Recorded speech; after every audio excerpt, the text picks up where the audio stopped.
está reunido aqui para mais um Arbicast, o tempo que a gente tem para conversar um pouco com especialistas de mercado, parceiros, colegas, sobre o nosso mercado bancário, financeiro, de serviços aqui no Brasil.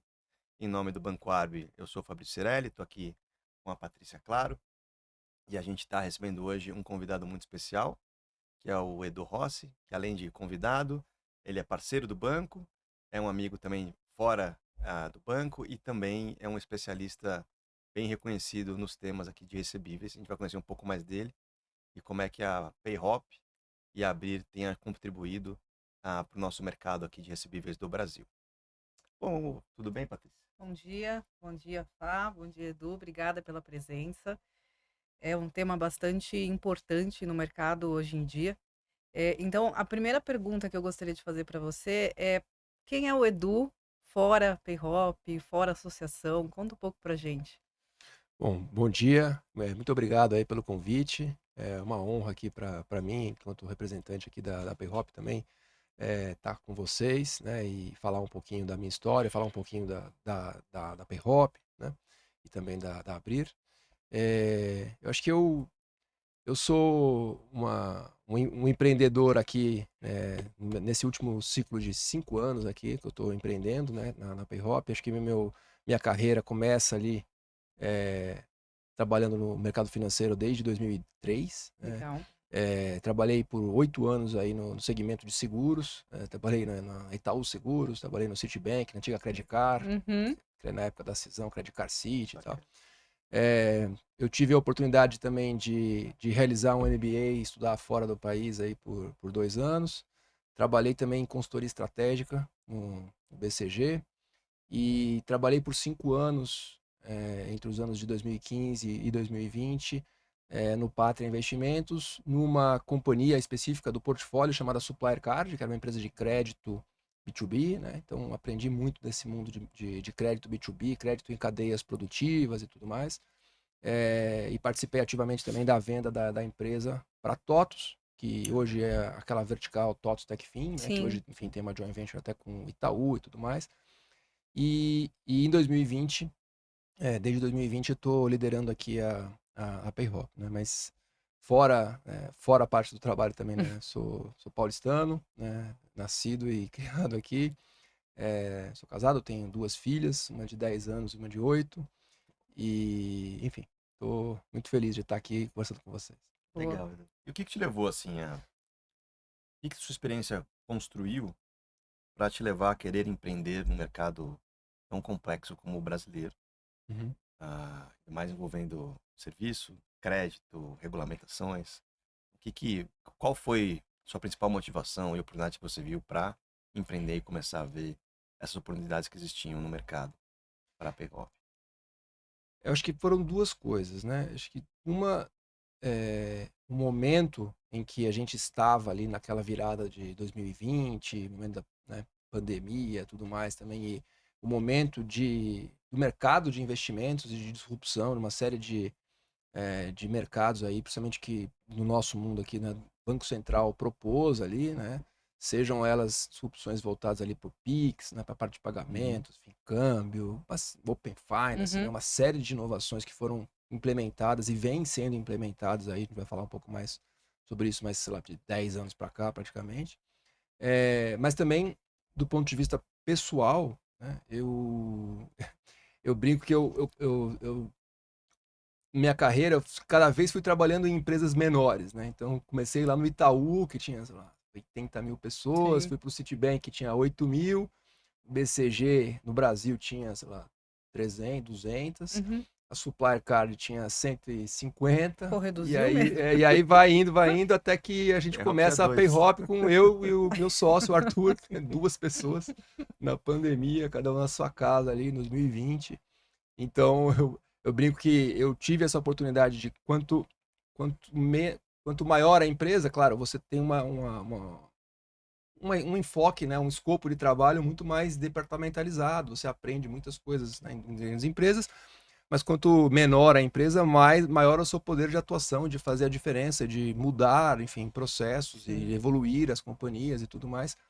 E especialmente, né, nesse período aí da Supplier, antes de empreender, Acho que eu trabalhei muito diretamente com os fundadores, né, da companhia, e isso para mim foi uma escola assim única, né? Tive a oportunidade de trabalhar aí por 5 anos respondendo para os fundadores da companhia e tal.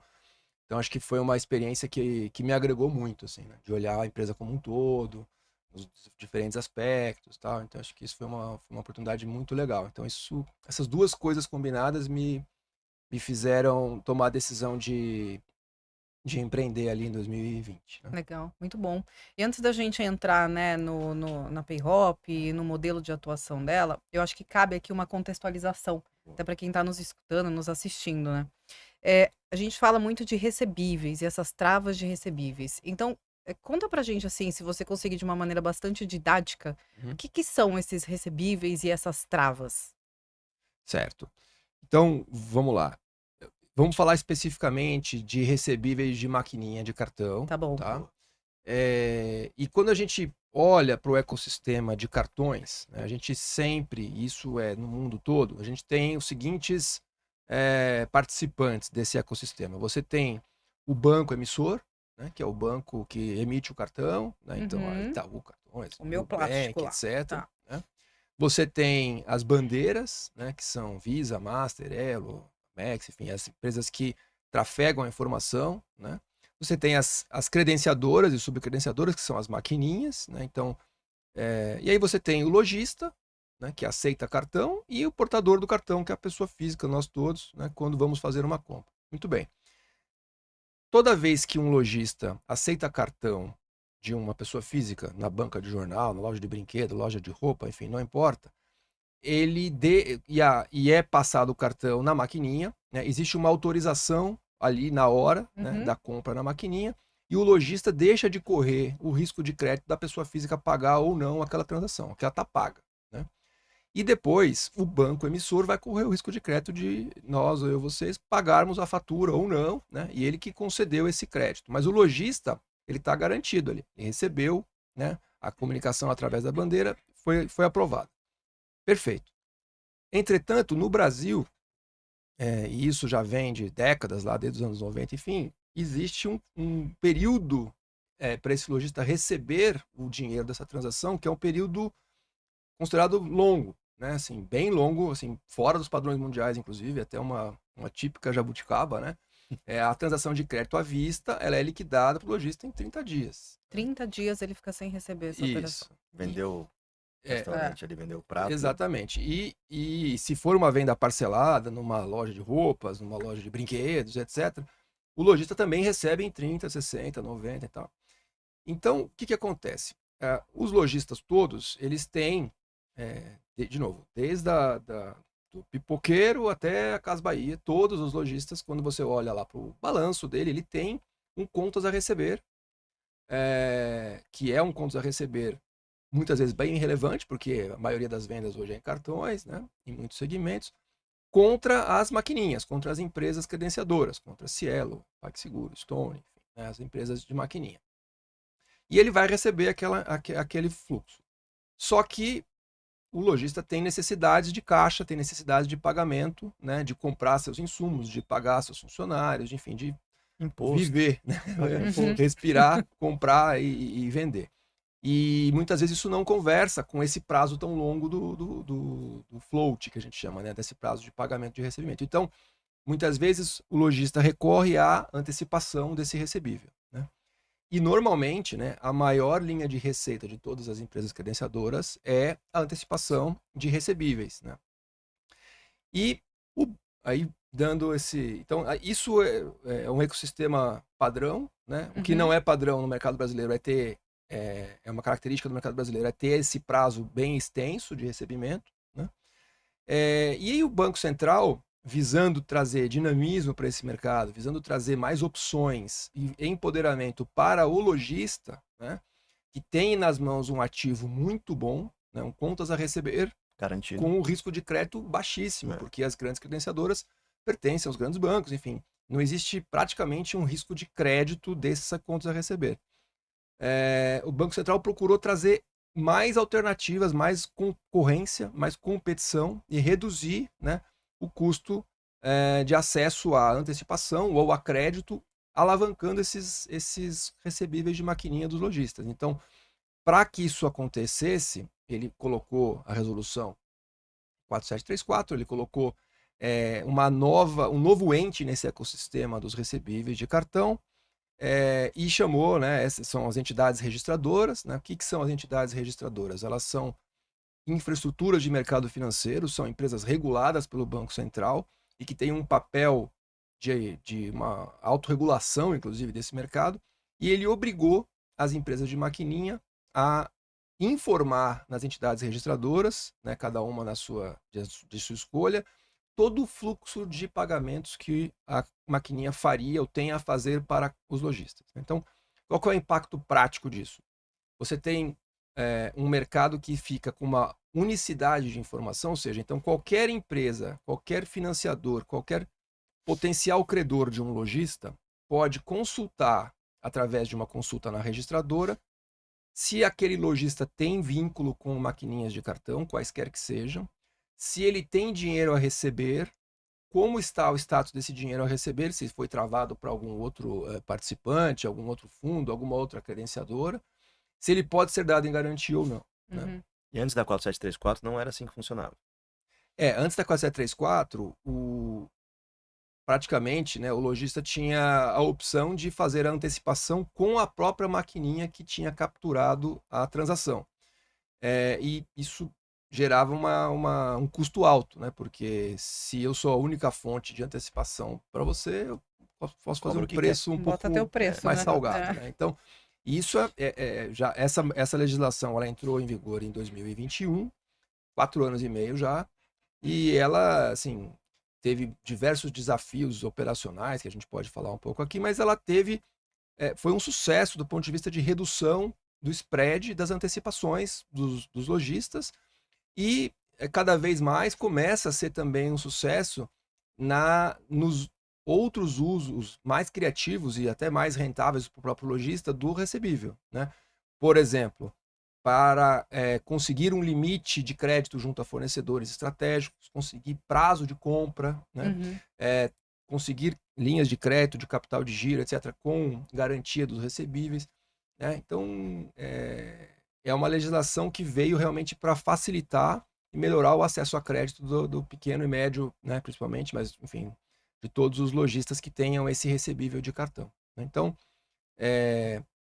a partir dessa mudança regulatória, né, e com essa cabeça, né, que eu falei para vocês agora do crédito B2B, de todas as possibilidades que existem, né, sobre isso, é que a gente criou aqui as soluções também da PayHop. Né?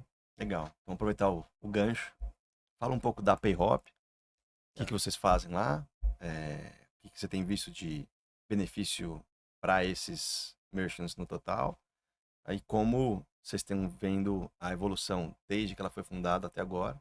E como você vê de próximos passos da PayHop hoje? Perfeito. Bom, então, como eu comentei com vocês, tendo essa experiência de ter trabalhado com fundadores e ter a vontade de empreender, e num mercado que está sendo totalmente transformado, né, por uma legislação, um mercado que hoje está em quase 5 trilhões de reais, né, na época era, sei lá, 3, enfim, continua crescendo o mercado de cartões, né, a gente procurou trazer para essa jornada de crédito B2B, né, quais as possibilidades de uso dos recebíveis para alavancar, né, crédito e alavancar também parte de recuperação. Mas, basicamente, o que acontece? Como é que a PayHop se posiciona? Então, como eu disse, o mercado agora tem esse ente chamado entidades registradoras. Né? Nós temos hoje 4 registradoras que operam com essa classe de ativos de cartão. Né? A Núclea, a Cerc, a TAG e a B3. O mercado das registradoras ele é aberto para credores interessados que queiram se plugar ali para consultar e fazer os registros de recebíveis. Entretanto, não é uma jornada trivial, né? Não é uma jornada trivial nem para empresas do segmento financeiro, né? Que muitas vezes teriam que priorizar, né? Dentre o seu hall de prioridades de tecnologia, de produtos, roadmap, etc., fazer essa conexão com as registradoras e aprender a operar em escala, né, nesses ativos. Nem para as empresas financeiras isso é óbvio, e muito menos para as empresas não financeiras. Quer dizer, você pegar uma distribuidora de pneus, você pegar uma empresa de roupas, você pegar enfim, né? Uma utility, não tem essa jornada no roadmap deles de fazer conexão, etc, né? Então, a gente se coloca como uma infratech, né? Como uma espécie de um meio de campo, um middleware ali, de conexão rápida com o ecossistema para fazer com que as operações de crédito, de recuperação de crédito, de antecipação de recebível e também as consultas de agenda que povoam essa informação importante, sejam muito mais simples de serem conseguidas em escala, né? Então, é dessa forma que a gente se posiciona. Então, claro, né, assim, nesses anos todos a gente passou por diversos aí percalços, né, de qualquer empreendedor sempre passa, seja da parte de legislação que atrasa, depois Sim. acho que, né, vocês sabem bem que no começo, né, principalmente o primeiro ano da normativa, teve diversos desafios aí Uhum. operacionais, né? E mesmo o É, cumprimento da normativa, exatamente. Muitas vezes algumas a partes gente ali não se cumpriam, né? Exatamente. Se depara com comportamentos de credenciadoras, de subcredenciadoras, de registrador, que a gente tenta avançar, né? E acho que é uma das razões também para a gente falar depois da associação abrir, mas Legal. a gente vem evoluindo muito, né? É uma normativa que, comparada com as mais populares, PIX, né? Não foi bem divulgada para os lojistas, então a gente, e também nem para as indústrias, e nem para os, enfim, CFOs de empresas, ainda é muito comum a gente, mesmo 4 anos e meio depois da normativa, a gente sentar para conversar com o head de crédito, de cobrança, CFO das empresas, é, e ainda não terem conhecimento de que esses recebíveis estão abertos, que é um mercado que dá para você, né, utilizar, ampliar a sua oferta de crédito, etc, etc. Então, até essa é uma oportunidade também de amplificar essa Com mensagem, né? Porque certeza. ainda assim a gente tem esses desafios aí. Então, hoje em dia, a gente, né, pegando o gancho da sua parte final da pergunta, Fabrício, temos temos toda essa parte voltada para os recebíveis de cartão ligadas a crédito e a cobrança, né? E estamos nos preparando também para a normativa nova aí das duplicatas escriturais também, que nós vamos atuar também, né? Então, nós já temos aí uma série de capabilities desenvolvidas nessa conexão com várias empresas de registro, parceria com diversos financiadores hoje no mundo de cartões. Então, é muito natural que a gente também participe desse mercado novo das duplicatas registradas. Inclusive também, né, nas duplicatas existe toda uma demanda, uma carência, né, de informações assim até maior do que de cartões, vai mexer com mais players do que em Sim. cartões, mas enfim, a gente pode desenvolver na sequência. E o que torna, assim, ó, a PayHop tão atraente hoje para o mercado, assim? Quais são as fortalezas aí da sua empresa? Então, eu diria que a gente traz com muita velocidade, automação de processos, né, e tecnologia, né, a possibilidade de melhorar a qualidade do crédito, né, reduzir o custo do crédito que as empresas podem tomar, né? Então, eu costumo falar que o nosso mantra ali na PayHop, né, é assim, a demanda por crédito ela é infinita. Então, Uhum. assim, número um, a demanda por crédito ela é infinita. Assim, a economia cresce, falta crédito. A economia diminui, falta crédito. A taxa de juros está alta, falta crédito. É Está baixa, mantra. falta crédito. Sempre falta É. crédito. Esse é o número um. Número dois, crédito com garantia é sempre melhor do que crédito sem garantia, né? Uhum. Por conta de taxa, por conta de risco, por conta, enfim, é sempre melhor. E essas garantias registradas, né, elas, principalmente o do cartão, que traz esse componente de risco de crédito muito melhorado, é a melhor garantia disponível hoje no mercado, porque ela é contra receber, ela é um caixa, né, que uma empresa tem, é muito fácil de executar, né, muito mais fácil do que você imaginar aí um imóvel, um Sem dúvida. veículo, um estoque, ou coisa parecida. Então, a gente realmente trabalha muito com esse mantra. E a PayHop tem essa proposta de trazer uma coisa com alta tecnologia e também com um atendimento aos parceiros, com a parte de suporte, né? De a gente muitas vezes pega na mão do parceiro para navegar com ele por esse mercado que é inteiramente novo, né? Então, são esses os diferenciais que a gente trabalha. Perfeito. Legal.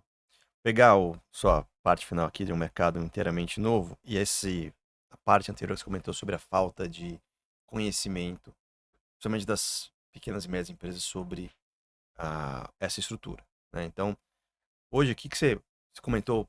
Ah, foi menos divulgado, né? Ou foi menos clara a divulgação Uhum. da normativa lá atrás. O que você entende que seria algo que a gente pode fazer hoje para engajar, ter mais informações para essas PMEs? Porque no fim do dia, nossa visão é que o maior beneficiado dessa estrutura são as PMEs, Uhum. que têm seus recebíveis ali, podem usar isso como outra forma de garantia. Como é que a gente faz essa informação chegar mais mastigada ali? E de uma forma mais fácil deles aceitarem, começarem a entender isso como mais uma forma de uma informação que ele pode dar para receber o crédito, e de quem está tomando ser mais uma forma de pagamento, vamos dizer assim, sobre o que ele tem a receber. Eu diria que a, é necessário uma comunicação muito direcionada, né, para as PMEs, através de parceiros que ele conheça e confie, né? Eu acho que a dificuldade que trouxe essa normativa é que justamente ela atuou, vou dizer, contra os interesses das principais credenciadoras, mas vai minando a principal linha de receita. Sim, Então, realmente, assim, o incentivo de haver uma divulgação, clarear isso para o exato. lojista, né, por parte da empresa que está lá em cima do balcão, que é a maquininha dele, assim, é um incentivo ao contrário, né, porque Quanto isso mais. acaba criando uma dificuldade, né, no modelo de negócio das empresas. Mas eu diria que a dificuldade é você ter uma comunicação clara e simples e não muito técnica, Uhum. né? Para explicar para o pequeno e médio empresário que tem mil funções no dia a dia, que tem uma função de vendas, de estoque, de compras e tudo mais, e que é, é difícil até às vezes entender quais são as possibilidades que são destravadas com essa normativa, com essa mudança, né? Mas eu diria que é um esforço de comunicação, é um esforço de mídia, é um esforço grande que a gente tem tentado endereçar aqui, mas ainda está bastante subnotificado, Eu digamos imagino, assim. eu imagino. Parece que é um assunto só para os grandes, né? E É, não, é essa que e que os grandes não querem falar muito. é exato. Mas que vocês, a ideia é democratizar, né? Cada vez Sim, mais aí essas sim. agendas, né? E aí você acha que a função da Abrir, então eu queria que você falasse um pouco da Uhum. associação, Sim. ah, e o papel dela, tanto com esses PMEs, quanto com os outros players, né? O que você vê na associação como função e propósito dela para esses players que hoje estão Uhum. no mercado de recebíveis? É, E a ideia de por que criar a associação, né? e Acho assim, que eu é legal justamente ter essa começaria por aí, contextualização. né? Então, de novo, né, nós nascemos ali em 2020, não fomos a única startup que olhou para essa disrupção de mercado e entendeu que era uma oportunidade de negócio, né? Outras empresas, né, também tiveram essa mesma percepção, muitas delas estão conosco ali na associação, mas basicamente num mercado que tem muitos players muito grandes, muitos interesses muito grandes. Então, as principais credenciadoras, né, as próprias registradoras, né, você tem os interesses dos grandes bancos, você tem as credenciadoras independentes também, PagSeguro, Uhum. Stone, quer dizer, não tem. Todo mundo é grande no mercado, né? Assim, são Uhum. interesses muito e muitas vezes opostos e tudo mais, né? A primeira coisa que nós tentamos fazer ainda enquanto PayHop, fizemos reuniões com o Banco Central, principalmente com o pessoal do departamento de normas, que é pessoal maravilhoso, nota 10, pessoal Que que legal. empurra nessa parte da legislação e tem um interesse genuíno aí no desenvolvimento do crédito do país. Mas enquanto empresa individual, né, até ouvimos isso do próprio Banco Central, né? Assim, o Banco Central não atende empresas, ele É, atende associações que sim. representem grupos de empresas e tudo mais, né? Então a Febraban, então a Abex, então a PENF, que é a Associação das Registradoras, né, das Uhum. infraestruturas de mercado financeiro. E nós buscamos, né? Vou me filiar aqui numa associação. Aí era uma associação controlada por uma credenciadora. Isso aí. Não era Não vai bem ter a muito agenda espaço, que, exato. né? A gente chegou aí numa reunião em que o pessoal bateu no Banco Central. Não, a lei é ruim. Eu falei, não, a lei é Calma, boa. né? A gente tá do lado aqui, né? Tentamos algumas outras formatos e chegamos à conclusão, né? Chegamos a mandar manifestações conjuntas ali e chegamos à conclusão de que a saída melhor seria criar a associação, né? Então nós temos como fundadoras, né, da associação Abrir, além da PayHop, né, nós temos a Monkey, a Marvin e a Destravaí, né? Então, Legal. tenho um máximo respeito pelos meus concorrentes. Sim. E acho que é muito importante, né, você ter outros empreendedores que têm uma visão de mercado a partir de uma... Assim, se você é o único que tem a visão, parece que você é um maluco, né? Você fala assim, não, só eu que estou enxergando alguma coisa, Don ninguém... Quixote, Don né? Quixote. Então, assim, e temos as demais hoje afiliadas, nós estamos com 9 empresas na associação e crescendo, né? E temos a intenção de ganhar relevância nessas discussões relacionadas. Temos interlocução com outras associações, com a Zeta, com a ABCD, com a Pagos, enfim, com diversas outras. E temos uma agenda de avançar, né, com esse tema dos ativos negociáveis, não, dos open assets, né, que o Banco Central está cunhando esse termo open assets. Então, nesse sentido, cartões foi o primeiro open asset do O país. que é um open asset? Seriam esses ativos ligados a essa infraestrutura de registro central com o objetivo de reduzir custo de crédito no fim do dia. Então, cartões foi o primeiro em 2021, duplicado escritural no ano que vem, né, vai ser o próximo, e nós temos informações que o Banco Central está trabalhando em normativas de outros ativos ainda subsequentes, né, CCBs, ativos imobiliários, ativos de agronegócio, ativos, enfim, para justamente amplificar a capacidade das empresas de tomar crédito a condições interessantes, né? Então, a Abrir é totalmente alinhada a esse objetivo e a abertura desse mercado, né? A gente entende que isso vai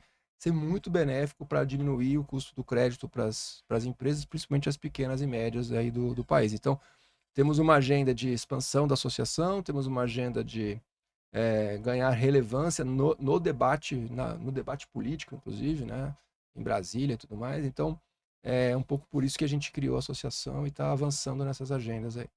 Criou muito próximo da criação da PayHop, né?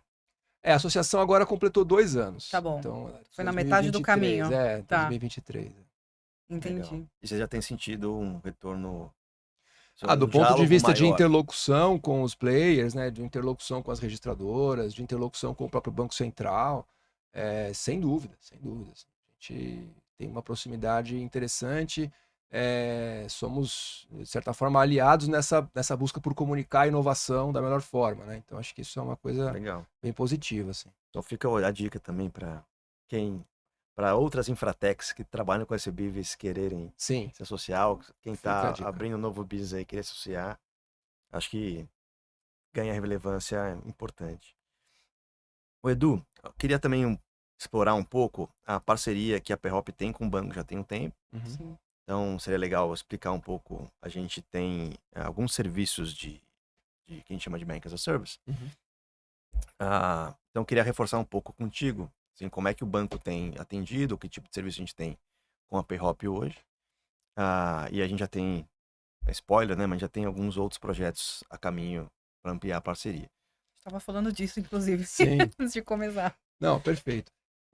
Eu acho que, especificamente, né, assim, a gente já tem uma parceria há mais de 1 ano e meio, né, acho que é uma parceria super importante para nós, acho que o Banco Arbi tem sido um super parceiro muito relevante para a gente.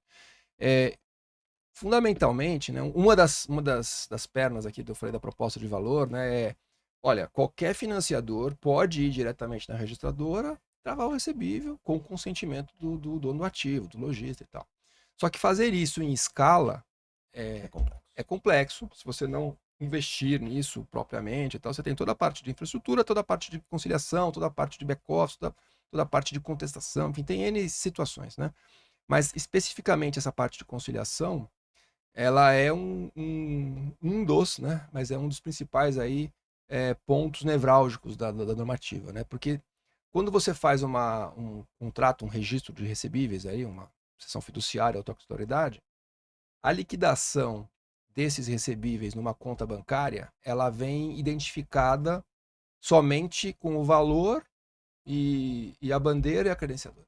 Então, se você tem uma conta bancária e você faz o registro de recebíveis de 10 lojistas nessa conta bancária, o dinheiro vai cair na conta e você não vai conseguir identificar exatamente, né, qual é o recebível de qual empresa. E isso cria um desafio enorme, porque, enfim, para você separar isso, depois você, né, tem que entrar em contato com os clientes, enfim, já é uma experiência muito ruim, né? E acho que uma dos pilares da nossa parceria aqui estruturante é justamente ter uma estrutura que permita fazer uma conciliação, né, perfeita, ali nos centavos, mesmo para milhares e milhares de lojistas que a gente faça os registros a pedido dos nossos parceiros, né? Então, isso permite a gente fazer uma escala de operação muito relevante, e é uma ferramenta que traz muita confiabilidade, muita segurança, tanto para o lojista, né, quanto para o credor, para quem a gente está trabalhando no fim do dia, né? Então, é uma parceria que ajuda muito a gente nessa parte de conciliação financeira, né, que é um dos pilares mais importantes do nosso produto. Com certeza. E agora falando então assim, acho que um recado importante, né, para dar para pequenas e médias empresas, assim, é muito mais a gente conseguir mostrar que você pode usar os teus recebíveis como algo mais estratégico. E não você ficar naquele fluxo de só antecipar, mas realmente você consegue montar uma carteira e ter uma oferta de crédito que seja mais atraente, né? Eu acho que hoje, usando a sua solução, é isso que os lojistas conseguem ter junto com as credenciadoras, é realmente você trazer essa melhor forma aí desse PME conseguir se estabilizar, né? Se estabelecer no mercado cada vez mais. Sim, exatamente. O que ocorre justamente quando a gente fala que o cara tá, viciado na antecipação, Aham. né? Sim. Praticamente assim, é um dinheiro das vendas que vai embora, né? Assim, só para ele poder ter o fluxo ali, né? E é uma despesa, mesmo com os spreads tendo caído e tudo mais, com a taxa justa super alta, é um dinheiro relevante, né? Dependendo do segmento, ainda onde tem parcelamentos, muitas vezes o lojista pode deixar 3, 5, 7, 8, 10% da receita Ô, dele louco. só para antecipar um recebível de um prazo lá de 60, 120 dias por aí, trazer antecipação para ele poder, enfim, pagar suas contas. Então, o grande X da questão é, ao invés de fazer isso, ele pode conseguir condições comerciais melhores em bancos ou em financeira ou com fornecedores usando esse ativo. E aí tem uma despesa muito menor, tem uma qualidade, uma saúde financeira melhor, né? Então, acho que esse é a grande mensagem, né? Assim, o seu recebível de maquininha, ele vale mais do que aquilo que hoje está sendo feito quando você faz uma antecipação pré-contratada, automática e tal, né? Então essa é a principal mensagem, né? Então, existem formas muito mais eficientes, né? Muito mais, a gente fala até inteligentes, né? De você utilizá-los, né? Então, acho que a questão é muito esse despertar, né, das PMEs para entender essa demanda e, enfim, nos procurarem a nossos parceiros aí para a gente poder apoiá-los nesse novo crédito, condições melhores. E para aquele que vende para PME também é um bom caminho, né, Edu? Então, puxa, eu já vendo para essa rede de restaurantes. Em cima de um crédito que eu aproveito o fluxo que ele tem aqui no histórico que eu tenho com ele. Sei lá, uma, uma distribuidora de alimento, de produtos de limpeza, etc. Para essa parte do fluxo é importante também saber. Ele pode, inclusive, poder dar mais crédito aos restaurantes vendo os recebíveis que ele tem, né? Então, acho que pode abordar os dois lados, né? Tanto para quem quer dar mais crédito, além do que ele já dá, seja aval, seja o histórico que ele tem ali, e também para quem está tomando esse crédito, né? Porque esse é um pedaço que fala-se menos, né? Sobre, poxa, eu gostaria de vender mais, gostaria de dar mais crédito para esse grupo de empresas. A solução via recebível também é muito boa para isso. Exatamente, exatamente. E é uma das principais linhas que a gente explora na PayHop, né? Por Legal. conta de que você tem muitas vezes fornecedores que querem vender, você tem situações, inclusive, de sazonalidade, por exemplo, que são muito marcantes, né? Sim. Então, a gente já fez operações grandes aí em Black Friday, já fez operações grandes aí de final de ano, Natal, Legal. em que até mesmo grandes redes varejistas repõem seu estoque, fazem uma compra grande de fornecedores que não dariam limite, olhando o balanço, Sim. olhando, não daria limite, mas com a garantia eu topo que vender as 90 dias de prazo, 120 dias de prazo, em volumes relevantes, né? Então, acho que funciona do pequeno ao grande, né? Acho que, no caso, a gente busca muito esse tipo de visão de o fornecedor que quer dar crédito, né? Quer assim, ajudá-lo a vender mais com menos risco de crédito, né? Essa é uma coisa que a gente busca muito na nossa operação. Então, com certeza é uma das principais alavancas aí. E o interessante é que isso é muito democrático geograficamente também, né?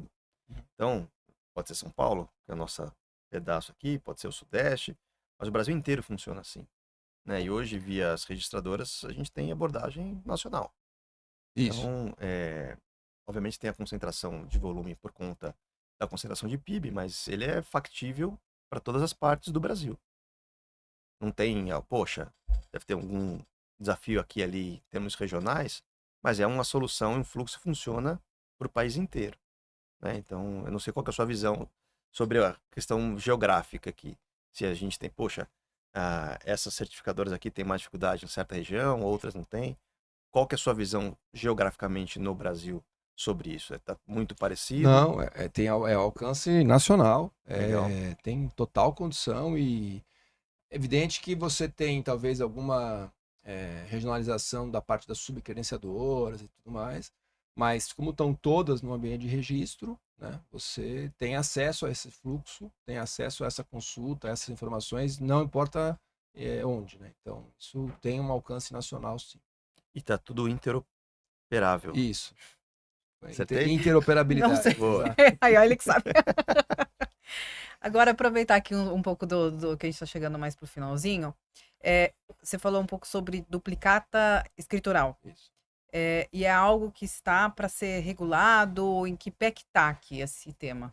Na verdade, já foi regulado, Tá né, bom. já está em vias de entrar em operação assistida. Então, nós temos aí, nós temos acho que mais registradoras, mais empresas autorizadas a funcionar como registradoras da duplicata escritural. Legal. São 6, se não me engano, as 4 de cartões e mais 2. Tá bom. Já tem pelo menos 3 que declararam prontidão e que já estão na fase de avaliação do Banco Central e tal.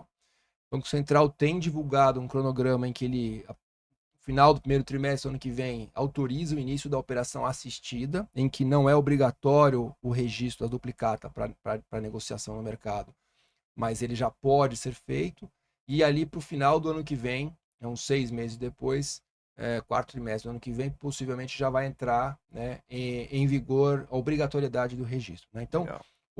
como é que funciona, né, de uma forma também simples, a questão do registro duplicata, né? O argumento, eu vou usar um exemplo do risco sacado, depois eu vou falar por que eu não gosto tanto desse exemplo, mas enfim, o exemplo do risco sacado ele é bem didático, né? Da mesma forma que a gente lá em cartões está falando, olha, eu tenho um lojista pequeno, né, que tem uma dificuldade de acesso a crédito, tem um balanço frágil, ninguém dá crédito para ele, mas ele tem um contas a receber com risco de crédito zero, né, muito baixo. E por que ele não pode alavancar esse contas a receber para tomar um crédito melhor? Na duplicata, principalmente nas operações de risco sacado, o raciocínio é muito parecido. Quer dizer, eu tenho uma pequena empresa que tem uma dificuldade de ter acesso a crédito, mas ela vende para uma grande empresa e ela tem um contas a receber contra essa grande empresa. Tem um boleto do Carrefour, ela tem um boleto da Gerdau, ela tem um boleto, né? Então o raciocínio é parecido, quer dizer, olha, ela não consegue acesso a crédito hoje, mas se ela pudesse usar esse recebível das grandes grupos econômicos, ela teria condição de ter um crédito mais barato, né? E essa é uma das principais mudanças que vem com a duplicata escritural, né? Então, primeiro, a duplicata hoje, né, ela se confunde com o boleto, porque a duplicata existia cartular, física, em papel, sei lá, 40 anos atrás, e ela deixou de existir e passou-se a confundir o meio de pagamento, que é o boleto, com a duplicata. Então, troca boleto, o pessoal fala, troca boleto.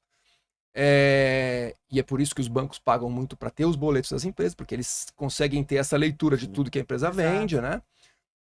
E isso vai deixar de existir, né? Quer dizer, a duplicata vai ser a duplicata e o boleto vai voltar a ser só o meio de pagamento. Então, o que é a duplicata? A duplicata é um recibo, é um PDF que você vai tirar na registradora dizendo, olha, a empresa A vendeu para a empresa B no prazo tal, forma de pagamento tal, etc, etc. E vai ter as informações todas da XML da nota. E isso vai ser a duplicata. É isso que vai ser negociado, e não mais o boleto. Se o cara paga em Pix ou paga em TED, Tanto faz. tanto faz. Tá. E os grandes grupos econômicos que hoje têm programas de risco sacado, eles hoje frequentemente proíbem os seus fornecedores pequenos de descontar o seu recebível com risco deles, né? Por isso também não pagam boleto, porque hoje é uma maneira de você inibir, porque não tem o boleto para descontar, não dá para descontar. E isso vai passar a ser vedado, essa proibição, né? Até porque precisa ser público, né? Porque a informação, assim, eu tenho um recebível da Gerdau, da Carrefour e tal, e eu preciso, eu tenho a possibilidade de poder descontar isso. Um fornecedor. Um fornecedor. Legal. Né? Então, assim, eu gosto do exemplo do risco sacado porque ele é muito didático nesse sentido de, olha, tá vendo? Claramente você vai beneficiar o cara pequeno, que hoje está vetado pelo grande de poder fazer um desconto de recebível que pode ser vantajoso para ele. Mas o que eu não gosto do exemplo é que o mercado é muito maior do que o mercado de risco sacado. Sim. Existe todo o mercado para frente da indústria para outra indústria, da outra indústria para o distribuidor para o varejista, onde o sacador é maior que o sacado, né? Que é um mercado que se fala menos, né? Mas ali também tem muito valor a ser agregado, né? Porque, de fato, você vai ter, de novo, a diminuição do risco de fraude, principalmente, e do risco de performance, né? Então, o risco de crédito, ele vai ser mais ou menos o mesmo, porque é o risco do pagador pagar. Né? Não vai mudar como no cartão, que troca o risco do varejinho pelo risco da credenciadora. Mas, apesar do risco de crédito ser mais ou menos o mesmo, você vai reduzir muito, se não eliminar os riscos de fraude. Né? Então, assim, uma indústria que emite uma nota fria para receber a antecipação de recebível do FDIC e depois não tem nota. Não, aquilo tem que estar registrado, né? Depois, a fraude, descontar a mesma nota em 2 lugares diferentes. Também você vai olhar na registradora, tem a unicidade da informação, tem uma prioridade na oneração, você, essa nota está com a empresa tal.